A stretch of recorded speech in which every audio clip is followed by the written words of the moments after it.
देखिए आज के टाइम में एसी, फ्रिज, कूलर, टीवी, पंखा या फिर मोबाइल फोन या फिर आपको लैपटॉप वगैरह या फिर आपको फर्नीचर का कोई भी आइटम लेना हुआ या इसके अलावा आपके डेली यूज में चाहे कोई सा भी आइटम आता हो, अगर आप उसको लेने वाले हो चाहे ऑनलाइन या ऑफलाइन लेने वाले हो, आपके मन में एक सबसे बड़ा सवाल आता है। मान लीजिए कोई 1 लाख रुपए का आइटम है, अगर मुझको ईएमआई पे ऑप्शन मिल जाए तो हर महीने में छोटे छोटे ईएमआई करके मैं दे दूंगा और उस आइटम को ले लूंगा। इसके लिए एक सबसे बेस्ट ऑप्शन होता है कि आप किसी ऑफलाइन शॉप पे चले जाओ, उस आइटम को बाय करो। लेकिन वहां पे सबसे बड़ी प्रॉब्लम इस बात की आएगी कि आपको वहां पर एक तो फाइल चार्ज देना पड़ेगा, फिर आपको डाउन पेमेंट करना पड़ेगा, फिर 2-3 डॉक्यूमेंट देने पड़ेंगे, बैंक के स्टेटमेंट देनी पड़ सकती है। उसके अलावा वो प्रोडक्ट मान लीजिए अगर आपका 5,000 रुपए का वो प्रोडक्ट आपको 6,000 रुपए में बेचा जाएगा क्योंकि आप तो उधार में लेने वाले हो, तो कहने का मतलब वो प्रोडक्ट आपको काफी ज्यादा महंगा पड़ जाता है। या फिर अगर वो कहीं और से फाइनेंस करवाते हैं, मान लो किसी भी कंपनी थ्रू फाइनेंस करवाते हैं, तो भी आपको काफी ज्यादा महंगा पड़ जाता है। इस कंडीशन में सबसे बेस्ट ऑप्शन होगा क्रेडिट कार्ड का। अगर आपके पास क्रेडिट कार्ड है, आप ऑनलाइन या ऑफलाइन किसी भी आइटम को ईएमआई में बाय कर सकते। लेकिन किसी भी आइटम को ईएमआई में बाय करने से पहले क्रेडिट कार्ड के बारे में स्पेशली बात करूं तो एक बात जरूर ध्यान रखिएगा।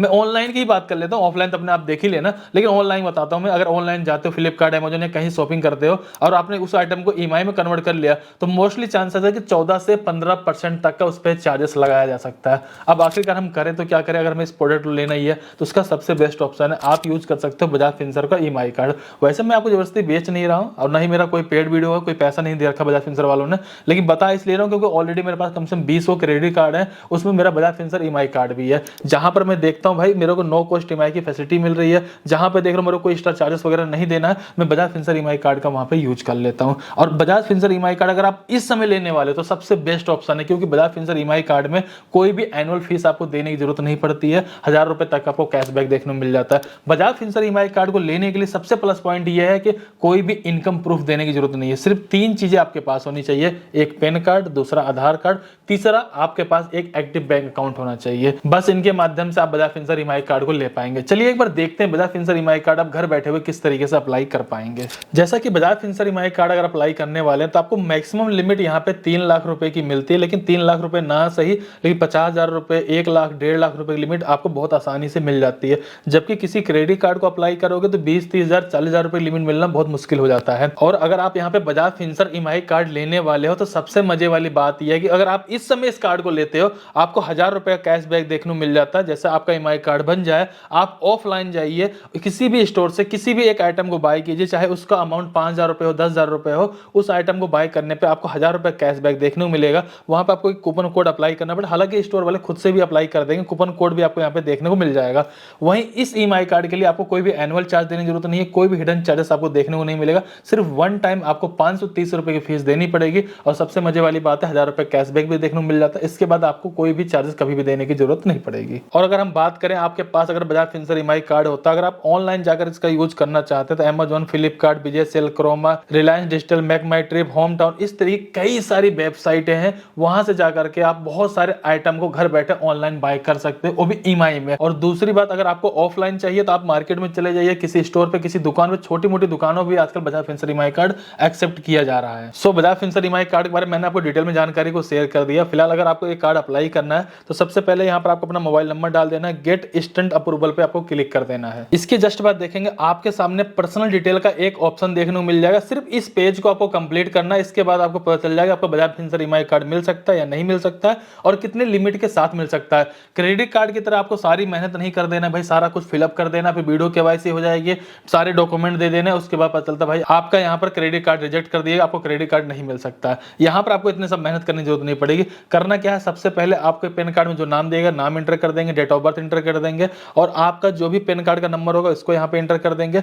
करंट टाइम में आप जिस भी एरिया में रहते हो उसका पिन कोड यहाँ पे एंटर कर देंगे, आपके सिटी का नाम ऑटोमेटिक आ जाएगा। एम्प्लॉयमेंट टाइप आपको बताना है, आप एक सैलरी पर्सन या सेल्फ एम्प्लॉयर हो। इसके बाद देखेंगे आपको यहाँ पे जेंडर सेलेक्ट कर लेना है। इतना फिलअप करने के बाद आपको लिमिट पता चलता है, लेकिन लिमिट आखिरकार पता कैसे चलता है मैं आपको एक बार वो भी क्लियर करता हूँ, शायद आपको किसी ने बताया नहीं होगा। जैसे आप अपना यहाँ पे डेट ऑफ बर्थ एंटर करते हैं, उससे पता चल जाता है कि भाई आपकी एज है जो 21 से ज्यादा हो चुकी है और आप इस ईएमआई कार्ड के लिए एलिजिबल हो जाते हो। जैसे ही आप अपने पैन कार्ड का नंबर एंटर करते हो, पैन कार्ड के नंबर से आपका सिविल फैच कर लिया था, सिविल देखने से पता चल जाता है अगर आपके सिविल में कोई एक सिंगल क्रेडिट कार्ड या लोन की एंट्री हो चुकी है तो उसके ब्याह पे भी आपको ईएमआई कार्ड दे दिया जाता है। पिन कोड से आपके पता चल जाता है कि आपके एरिया में बजाज फिनसर्व ईएमआई कार्ड की सर्विस है या नहीं है। अब जैसे हमने यहाँ पे सारा कुछ फिलअप कर लिया, सिंपल से हम प्रोसीड पे क्लिक कर देंगे। इसके जस्ट बाद देखेंगे हमें यहाँ पर हमारे हमारे कार्ड की लिमिट दिखा दी गई और हम यहाँ पे क्रेडिट कार्ड के लिए एलिजिबल भी हैं, जो कि 1,34,000 रुपए की लिमिट दिखाई जा रही है। अब हमें इस क्रेडिट कार्ड को लेने के लिए अपने वेरिफिकेशन को कंप्लीट करना पड़ेगा। नीचे आना है, आपको सिंपल सा प्रोसीड फॉर वेरिफिकेशन पे क्लिक कर देना है। यहाँ पर आपका नाम और आपका एड्रेस वगैरह दिखा दिया जाएगा। अगर आपको एड्रेस सही लगता तो ठीक है, आपके सिविल में से फैच करके दिखाया जा रहा है, और अगर आपको लगता है कि आपका ये एड्रेस सही नहीं है तो अपडेट एड्रेस पे क्लिक करके आप चाहें तो अपना एड्रेस भी यहाँ पे इंटर कर सकते हैं। फिलहाल आपको यहाँ पे एड्रेस अपडेट करने की जरूरत नहीं पड़ेगी, क्योंकि फिजिकल आपका कार्ड घर पे नहीं भेजा जाता, आपको वर्चुअल फॉर्म में ऑनलाइन ही देखने को मिल जाता है। फिलहाल नीचे की तरफ आएंगे, कंफर्म पे क्लिक करेंगे। जैसा कि हमारे कार्ड की लिमिट 1,34,000 रुपए है, और जो फर्स्ट ट्रांजेक्शन हम कर सकते हैं 50,000 रुपए कर सकते हैं। आपको वन टाइम की ज्वाइनिंग फीस देनी पड़ेगी, जो कि 530 रुपए होती है। नीचे आएंगे, प्रोसीड फॉर पेमेंट पे आपको क्लिक कर देना है। यहाँ पे देखेंगे UPI, net banking, debit card, credit card, कई सारे ऑप्शन देखने को मिल जाएंगे। फिलहाल हम सिंपल सा यूपीआई पे क्लिक कर देंगे, पे नाउ पे क्लिक कर देंगे।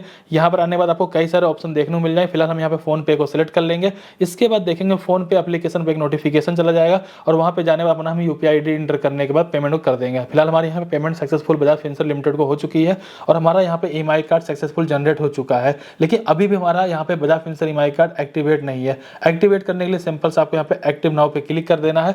इसके बाद देखेंगे आपको यहाँ पे अपने एक बैंक की डिटेल देनी है, ताकि ई मैंडेट कंप्लीट हो पाए। और बैंक की डिटेल आपसे इसलिए ली जा रही है, अगर आपने कोई भी प्रोडक्ट ईएमआई में बाय किया हुआ है तो जो आप बैंक की डिटेल यहाँ पे देने वाले उस बैंक से हर महीने की ईएमआई ऑटोमेटिक डेबिट हो सके, उसके लिए एक तरह से परमिशन देने की जरूरत पड़ती है। सबसे पहले अकाउंट होल्डर का नाम डालेंगे, लेकिन ध्यान दीजिएगा नाम वही डालिएगा जिस नाम से आप बजाज फिनसर्व ईएमआई कार्ड को अप्लाई कर रहे हैं। इसके जस्ट बाद आपको एफएससी कोड डाल देना, अकाउंट नंबर डाल देंगे। अकाउंट आपका सेविंग है या करंट है उसको सेलेक्ट कर लेंगे। सिंपल से आपको प्रोसीड पे क्लिक कर देना है। जैसे आप प्रोसीड पे क्लिक कर देंगे, आपको यहाँ पे आपके अकाउंट की सारी डिटेल देखने को मिल जाएगी। नीचे आएंगे, आपको अपने अकाउंट का वेरिफिकेशन करना है, भाई आपका अकाउंट एक्टिव है या नहीं है, आपका अकाउंट है या नहीं है। इसका वेरिफिकेशन करने के लिए आपको 3 तरह का ऑप्शन देखने को मिलेगा। पहला डेबिट कार्ड, दूसरा नेट बैंकिंग का, और तीसरा यहाँ पे आधार कार्ड का भी ऑप्शन आपको देखने को मिल जाता है। वैसे तो यहाँ पे देखेंगे भाई नेट बैंकिंग सबके पास नहीं होता, लेकिन डेबिट कार्ड लगभग सबके पास होता है। फिलहाल हमने डेबिट कार्ड पे क्लिक कर लिया, इस बॉक्स पे क्लिक कर देंगे, सिंपल से सबमिट पे क्लिक कर देंगे। इसके बाद देखेंगे आपको यहाँ पे सारी जानकारी देखने को मिल जाएगी। यहाँ पर आने के बाद सबसे पहले आपको कार्ड के नंबर डाल देना है, मंथ ईयर डाल देना है, सीवीवी डाल देंगे, और कार्ड होल्डर का जो भी नाम होगा उस नाम को यहाँ पे एंटर कर देंगे। इसके बाद मेक पेमेंट पे क्लिक करेंगे। लेकिन मेक पेमेंट पे क्लिक करने से पहले एक जानकारी शेयर करना चाहूंगा, आप जिस भी अकाउंट का डेबिट कार्ड लगा रहे हो, जो भी अकाउंट की डिटेल दे रहे हो, उस अकाउंट से 118 रुपए काटे जाएंगे। 118 रुपए वो बैंक चार्ज लेती है, ताकि हर महीने की ईएमआई ऑटोमेटिक आपके अकाउंट से डेबिट करवाई जा सके। उसके लिए परमिशन या फिर कह सकते हो उसको मैनेज करने के लिए आपसे ये चार्जेस लिया जाता है। फिलहाल ये मेक पेमेंट आप जैसे क्लिक कर देंगे, आपके पास एक ओटीपी है, ओटीपी डाल देंगे। तो इस तरीके से देखेंगे बजाज फिनसर्व ईएमआई कार्ड आपका सक्सेसफुल बन जाता है। व्यू कार्ड पे क्लिक करके आप इसकी डिटेल को देख सकते हो, और उस डिटेल के माध्यम से आप ऑनलाइन चाहे तो किसी भी आइटम को बाय कर सकते हैं, क्योंकि वहां पे कार्ड के नंबर वगैरह आपको देखने को मिल जाते हैं। अगर आप कोई भी आइटम ऑफलाइन बाय करने वाले हो तो उस कंडीशन में आपको ध्यान ये रखना है कि अगर आप ऑफलाइन जाते हैं, किसी भी आइटम को सेलेक्ट करते हो, अपना मोबाइल नंबर दे दोगे, आपके मोबाइल नंबर जो ओटीपी है ओटीपी दे दो, तो बजाज फिनसर्व ईएमआई कार्ड के थ्रू बाय कर सकते हो। या फिर बजाज फिनसर्व ईएमआई कार्ड की जो यहाँ पे डिटेल है उसको दे करके भी आप किसी भी आइटम को आप ऑफलाइन में बाय कर सकते हो। जैसे आपका बजाज फिनसर्व ईएमआई कार्ड बन जाता है, अगर आप इसको मैनेज करना चाहते हो तो बजाज फिनसर्व की जो ऑफिशियल एप्लीकेशन आती है उसको डाउनलोड कर लेंगे, और यहाँ पे आपने जिस मोबाइल नंबर के साथ इसको अप्लाई किया होता है उस मोबाइल नंबर को यहाँ पे एंटर कर लेंगे, सबमिट पे क्लिक करेंगे। आपको मोबाइल नंबर पे ओटीपी है, ओटीपी डालेंगे। यहाँ पे ईएमआई कार्ड का ऑप्शन देखने को मिल जाएगा, इस पे आपको क्लिक कर देना है, और यहाँ पे देखेंगे आपको Bajaj Finserv EMI card detail देखने को मिल जाएगी। लेकिन पूरी डिटेल को देखने के लिए आपको अपना डेट ऑफ बर्थ यहाँ पे एंटर कर देना है, सिंपल सा नेक्स्ट पे क्लिक कर देंगे। अब आपको कार्ड की सारी डिटेल, यहाँ पे ट्रांजेक्शन, यहाँ पे एनओसी, ये सारी जानकारी आपको यहाँ पे देख सकता है, और यहीं से अपने बजाज फिनसर्व ईएमआई कार्ड को आप मैनेज कर सकते हो। इस वीडियो में बजाज फिनसर्व ईएमआई कार्ड के बारे में मैंने सारी जानकारी को शेयर कर दिया है। बजाज फिनसर्व ईएमआई कार्ड को अप्लाई करने का डायरेक्ट लिंक मैंने डिस्क्रिप्शन में डाल रखा है, उस पर क्लिक करके आप इस तरीके से बजाज फिनसर्व ईएमआई कार्ड को अप्लाई कर पाएंगे। फिलहाल इस वीडियो के लिए एक लाइक करिएगा, चैनल सब्सक्राइब करिए, कोई भी डाउट हो प्लीज कमेंट करके जरूर बताइए। चलिए फिर मिलते हैं किसी नेक्स्ट वीडियो में, तब तक के लिए जय हिंद, जय भारत।